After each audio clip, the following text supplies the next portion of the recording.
Hello বন্ধুরা, আজকে আমার ইউটিউব চ্যানেলে আপনাদেরকে একটি বাসুদেবপুর ফিশ মার্কেট সঙ্গে আপনাদের পরিচয় করাবো। Basudebpur fish market Basudebpur highway bus stand এবং পাশেই বাসুদেবপুর রেল স্টেশন আছে এবং তারই মাঝে বাসুদেবপুর এই ফিশ মার্কেটটি আছে। এই বাসুদেবপুর ফিশ মার্কেটে নদীর অনেক মাছ পাওয়া যায়। অনেক দূর দূর থেকে মাছ এখানে কেনার জন্য আসে এবং এখানে খুব সস্তা মাছ পাওয়া যায় এবং এখানে মাছ খুবই টাটকা মাছ পাওয়া যায়। একদম নদীর পাশে নদীর থেকে উঠিয়ে এখানে নিয়ে চলে আসে এবং মাছ বিক্রি করা হয়। এবং এখানে আপনি দেখবেন কাতল, রুই, মিরকা, গ্লাস কাপ, পোনা, চারাপোনা, বাটা এগুলো মাছ আপনারা সচরাচর যে কোনো হাটে পাওয়া যাবে, কিন্তু নদীর মাছ সব হাটে পাওয়া যাবে না। এখানে পাশে নদী আছে, তার জন্য এখানে নদীর মাছটা বেশ পাওয়া যায় এবং এখানে খুব সুন্দর মাছ বিক্রি হয়।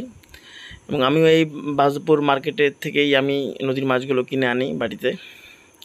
এবং আপনারা দেখবেন বেশ জমজমাট বাসুদেবপুর মার্কেট ফিশ মার্কেট। এই বাসুদেবপুর ফিশ মার্কেটে যে আপনারা দেখতে পাচ্ছেন রিঠা মাছ, কালবাউস মাছ, আপনার ইলিশ মাছটার দাম জিজ্ঞেস করেছিলাম আমি সেদিন, বললো কি 1400 টাকা কিলো, কেন কি এখন অফ সিজন তো তাই।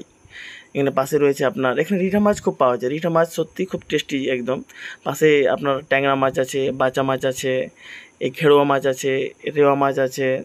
এই রেওয়া মাছটা আমি সেদিন নিয়েছিলাম। রেওয়া মাছটার দাম আপনার নিয়েছিল, নদীরই রেওয়া মাছ, এটার দাম 80 টাকা পোয়া ধরেছিল। পাশে আয়ের মাছ আছে, আয়ের মাছ সত্যি খুব টেস্টি মাছ। পাশে খয়েরি মাছ আছে এবং চিংড়ি মাছ, এখানে বড় চিংড়ি মাছ পাওয়া যায়। এবং এখানে সবই প্রায় বেশিরভাগই নদীর মাছই পাওয়া যায়, অন্যান্য পাওয়া যায় মাছ। এবং আপনারা দেখবেন এই মাছটা আছে আপনার ঘেড়োয়া মাছ মোটামুটি আপনার 400 থেকে 500 টাকা কিলো, খুব টেস্টি মাছ। এবং মাছগুলো আপনারা দেখতে পাচ্ছেন। বাসুদেবপুর ফিশ মার্কেটে আপনারা আসতে পারেন এই মাছ কেনার জন্য। নদীর মাছ খুব ভালো মাছ।